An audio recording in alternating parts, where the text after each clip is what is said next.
धन को बचाने की उनकी जिम्मेदारी सिर्फ 2 दिसंबर तक है, क्योंकि 2 दिसंबर को ही लोकल बॉडी इलेक्शन में वोटिंग होनी है। सवाल है कि क्या महायुति में 2 दिसंबर के बाद सियासी भूचाल आने वाला है? 2 तारखेपर्यंत मला युती टिकवायची आहे. मी नंतर उत्तर देईन. करेगा बंदीला चालू म्हणतात ते करेगा. खोटा आहे. खोटा आहे का? 2 तारखेपर्यंत मला युती टिकवायची आहे. मी नंतर उत्तर देईन. करेगा बंदीला चालू म्हणतात ते करेगा. खोटा आहे. खोटा आहे का?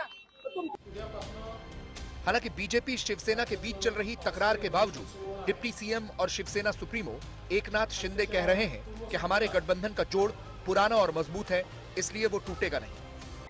बघा, ही युती बाळासाहेबांनी, अटल बिहारी वाजपेयी, अडवाणी साहेबांनी केली। ही विचारांवर, विचारधारेवर युती झाली आणि आता आदरणीय देशाचे प्रधानमंत्री नरेंद्र मोदीजींच्या नेतृत्वाखाली हे एनडीएचं सरकार सुरू आहे। त्यामुळे ही आमची युती फार पूर्वीपासून एक विचारधारेवर युती झालेली आहे आणि ही युती कायम राहील। इस बीच शिवसेना यूबीटी चीफ उद्धव ठाकरे ने बीजेपी और शिवसेना पर तंज कसते हुए कहा कि इस्तेमाल करके फेंक देना बीजेपी की पुरानी आदत है। मतलब यूज एंड थ्रो। अभी वो थ्रो करेंगे तो कितने दूर तक जाएगा पता नहीं। अजित पवार जो फाइनेंस मिनिस्टर है उनको उप मुख्यमंत्री में नहीं मानता, क्योंकि वो संवैधानिक पद है नहीं। अर्थमंत्री कहते हैं कि मेरे पास तिजोरी है। चंद्रकांत पाटिल कहते हैं कि तिजोरी वाला मालिक तो हमारे पास है। दूसरा दाढ़ी वाला, वो तो खुजाते बैठा है दाढ़ी अपनी, तो उसके हाथ में क्या है वही उसको पता नहीं चल रहा है। पैसे की इतनी मस्ती आज तक महाराष्ट्र ने कभी देखी नहीं थी। तो ये सब खेल चल रहा है और इन लोगों की जो व्यथा है वो समझने के लिए इनके पास समय नहीं है। प्रचार के लिए घूम रहे, हेलीकॉप्टर से घूम रहे, सब घूम रहे, वोट मांगने के लिए घूम रहे, लेकिन जिन्होंने वोट दिया है उनकी कुछ सुख तो है नहीं, दुख ही है, व्यथा है, उसके बारे में क्या है? मैं खुद जाकर आया, ये क्यों नहीं जा रहे? इधर मुंबई कांग्रेस अध्यक्ष वर्षा गायकवाड़ ने कहा कि महायुति 2 दिसंबर को टूटने जा रही है। मुझे नहीं समझ में आ रहा है, स्वाभिमान बड़ा कि सत्ता बड़ी? एक बार ये भी तय करने को बोलो। ये सवाल पूछना चाहिए आप लोगों ने कि स्वाभिमान बड़ा कि सत्ता बड़ी? अगर स्वाभिमान है छोड़ दो सरकार, 2 तारीख को रुकने की क्या जरूरत है? अगर सत्ता चाहिए तो इतनी लाचारी भी अच्छी नहीं। कांग्रेस भी आरोप लगा रही है कि स्थानीय निकाय चुनाव जीतने के लिए बीजेपी पानी की तरह पैसा बहा रही है। वहीं जालना के परतूर में विजय संकल्प सभा में मुख्यमंत्री फडणवीस ने लाडली बहनों से एक बार फिर जीत की गुहार लगाई।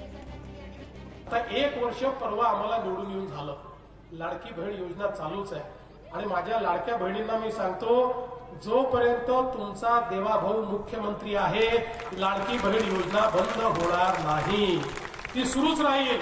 पण मी प्रियंकाताई तुम्हाला सांगतो, तुमच्यावर एक जबाबदारी टाकून जातो। आता केवळ लाडक्या बहिणी करून मला या ठिकाणी समाधान नाहीये। आता माझ्या परतूरच्या लाडक्या बहिणींना लखपती दिदी तुम्हाला बनवायचं आहे, त्यांना सगळ्यांना लखपती दिदी करण्याची जबाबदारी मी तुम्हाला देतोय। कारण आता मोदीजींनी सांगितलंय कि आपल्या सगळ्या बहिणींना लखपति दीदी बनवायचं है। सवाल है कि महायुति सरकार में तकरार खुलकर सामने आ चुकी है। ऐसे में 2 दिसंबर को होने वाले नगर परिषद चुनाव में बीजेपी और शिवसेना एक दूसरे के खिलाफ चुनाव लड़ेंगे या एक दूसरे के साथ। गठबंधन का धर्म न निभाने के कारण अब महायुति में महाभारत शुरू हो गई है।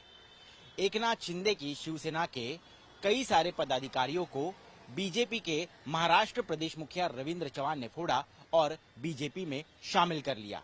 ये उसके बाद जब शिंदे ने जाहिर तौर पर अपनी नाराजगी भी जताई और दिल्ली में जाकर शीर्ष नेतृत्व से शिकायत भी की।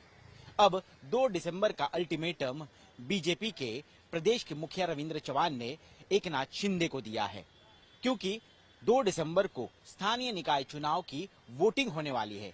उसके बाद इस गठबंधन का क्या भवितव्य होगा, ये देखना बहुत ही दिलचस्प है। कैमरा पर्सन सचिन सावंत के साथ मैं ऋत्विक भालेकर, मुंबई आज तक।